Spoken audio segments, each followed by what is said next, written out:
chicken breast. Ayan. Ating kanin, guys. Ayan.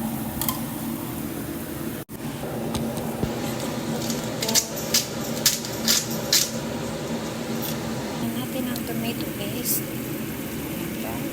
Lagyan natin ng konting tubig. Ilagay na natin yung prinito natin na patatas and carrots.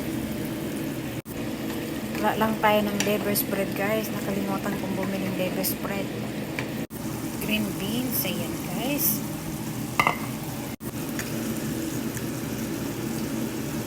Dahil hindi ako naglalagay ng asin at lagyan natin ng patis. Pangpalasa. Ayan, guys. Yummy, yummy. Lagyan natin bell pepper, guys. Ayan na tayo. Luto na yung aking chicken. Ayan. Thank you for watching. Bye-bye, guys.